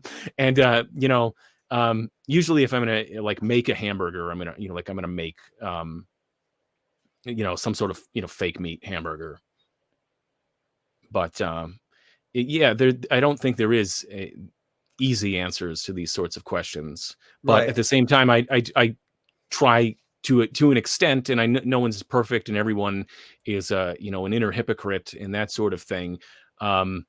That like, I try not to inflict suffering on animals. I'm sure there are a lot of people who are relatively callous towards animals and don't really consider that, like, their sentience and stuff like that, or their like what suffering is being caused to them.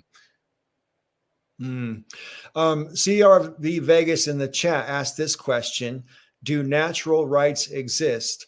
Again, that comes, what do you mean by natural rights? I mean, if natural rights means I have the right to breathe and the right to seek shelter and the right to seek sustenance, then I think natural rights exist, if that's what you mean by natural rights. Beyond that, I don't know. What would you say to that question, Peter? No, I'd probably answer in a similar fashion.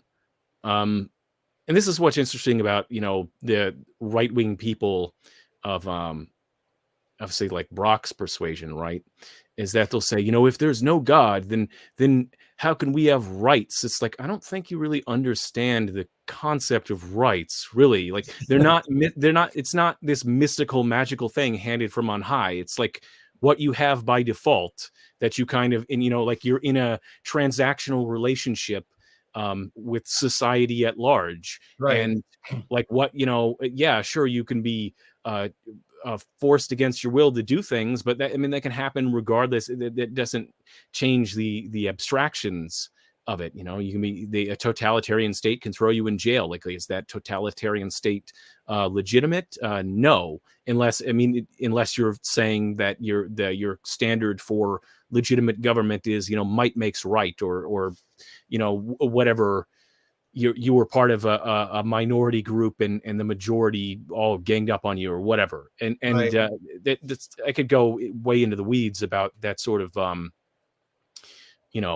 political philosophy type of thing. But sometimes I find the arguments made in that regard, where they're like, well, how can, if there's no God, how can you have political rights? If there's no God, this is like, how are you even conceiving of these things? Like, you think these are just like mystical things that exist in the Platonic form of the good, or something, like, up in the Platonic realm? Yeah, right. All right. It's time to take questions from the audience, and CRB Vegas has another one, which I'll put up on the screen in case you can't see it. What's the best flavor of ice cream, and why is it butter pecan? It doesn't have to be butter pecan, obviously. That's clearly his preference. What's your preference when it comes to ice cream? Have you got a favorite flavor? I tend to be partial towards a few flavors. So I like, it's not peanut butter cup, but the kind with, it's like chocolate ice cream with like the peanut butter swirled into it, like the chunks of peanut butter. Mm-hmm. Also, Chunky Monkey. I've really liked that ice cream. And maybe it's just one of those like childhood memory things, because I remember going to the Ben and Jerry's factory in Vermont when I was a kid, and they gave like the samples they gave us for Chunky Monkey. I also like New York Super Fudge Chunk and Half Baked, and a few other like of those flavors. And I really like the Haagen-Dazs strawberry. That's the thing. I don't know if I could pick a favorite, because there's lots of different flavors of ice cream that I like. Also, totally like off subject from everything we've talked about, but I've wondered this for a long time. Have you always had long hair? And not always, no. I mean, obviously you were born without long hair, but I mean, like, how long have you had long hair? Because it's certainly the whole time I've known you, you've had long hair. Since I think I started growing my hair out, was 15 or 16. But here's the thing, as I mentioned at the beginning of the video, I grew up as a military brat, so I spent a lot of my childhood with a buzz cut. So, right. Yeah. So was your long hair originally, did it start off as an act of rebellion? Not really. It was more, I mean, like an attempt to be cool, sure. An act of rebellion, no. Like Right, before my father joined the military, like when my father had long hair when he was a teenager, but then again, like a lot of people did in the 70s, in the 60s Sure. and 70s. So it wasn't like a rebellion in that sense. Like the adults in my life didn't care that much. But like as an attempt to be cool, yeah, probably. And now it's just like it's relatively low maintenance, other than like washing it and combing it. Because that's another thing. As a kid, though, when my hair would get to a certain point, and you can probably see it to a certain extent, I would get like the alfalfa the alfalfa cowlick in the back of my head. In a lot of ways, even now my hair kind of like stands up a lot on top, and I was never really happy with my hair as a kid. And so in a lot of ways, I'm getting older. I don't know how much longer I'm going to be, like I'm going to have long hair. I might as well, keep it around. It's like get to that point where it's like, I don't know how much, I don't know. If you've passed 35 and you haven't started losing your hair, you're probably not gonna. Well, I don't know about like, define start losing your hair. I mean, it's definitely thinner up here than it used to be. I can tell you that, but like how much further is that going to progress? I don't know. It's one of those weird things, because it's like my father definitely had male pattern baldness, but I've also heard that it was like from your mother's side of the family. So your like, mother's father, if your mother's father is bald, you're almost certain to go bald. Yeah. Oh no, no, my mother's father was not like he, it was obviously thinner as he got older, but he didn't go bald at all, even like up until his death. So, yeah. Well, I shouldn't be bald, because my mother's father's not bald, and neither was my natural father bald. So I don't know what the fuck happened. All I know is that I was one of these pretty boy young men who changed his hairstyle every 6 weeks, right? Because that was my main thing. And then when my hair started falling out, you might as well cut my dick off. That's how bad it hurt me. I was just like, I can't lose my hair, man. Not my hair. It was everything to me. It was my whole image revolved around my hair. And when I started losing my hair, I just didn't know what I was going to do with myself to maintain some feeling that I might be look as cool as I feel. Honestly, to me at this point, it's almost like, I don't know, wallpaper or something. I have probably saved at this point, conservative estimate, I must have saved at least $1,000 on haircuts at this point. I feel the same way about shaving the head. Like who knows how much money I've saved on haircuts at this point. But like a lot of the times that I don't even think about it, for the most part, other than just like, wash it, brush it. Sure. Sure. Well, I'm insanely jealous of anybody who has a nice head of hair. I just have to put that out there. So one last chance for people in the viewing audience. If there's anything you'd like me to ask Peter on your behalf, please put it in the typing section right now, because we're just about to the top of the show, I reckon. But yeah, I want to thank you for agreeing to do this interview once again and everything. And I appreciate your good humor. And, it's pretty interesting answers to some of these questions, I think. So that's pretty cool. Going, gone, folks, in the side chat. I'm telling you now, yeah, my patience is not infinite. Start typing. It's not happening. Yeah. Fair This has honestly turned out somewhat more serious than I thought it was going to. You're asking me fairly like, it's like, oh man, I gotta philosophize. What? I Yeah, gotta talk I about know. political I can't philosophy. help it. I pull out the big guns. Anyway, well, hey, I want to thank everybody in the chat for being so good natured and not being, dicks in the side chat. And I want to thank you again for agreeing to do this. And anytime you can join us on the jamborees, please do so. And in the meantime, though, as I've said to other people I've interviewed, I want to do more than just jamborees on the channel, and I want to do more than these interviews. But I might just like pick a topic one day, and just like see who wants to go on, like on a particular day, literally like on the spur, sort of a thing. And so I will send you invites to those. I'm going to wait till after I do all the interviews, though. That not everybody wants to be interviewed on the channel. How many Which more I find interviews do you kind of think you fun, but got? it's funny, but it's also perfectly fine. But anyway, so yeah, I hope we can get you on the channel more often anyway. And I want to thank you again for being here today. Yeah, no, I would like to do more live stream content on my channel. I think the last thing that I did was streaming, doing painting, and that was back in like Halloween. But I've kind of come to realize that I don't like doing those streams just because I just can't find a setup that works for that sort of thing. So probably pivoting to doing something like guests, like a guest situation like this, or where I'm talking to somebody would work out a lot better. And if you have topics that you want to talk about, I don't know if I'll always bring my philosophical A game. I kind of don't want to be that person. It's like you get all the really serious heavy questions, and I have like Well, except for the question about animals at the end there, I think I asked you pretty much the same questions as everybody.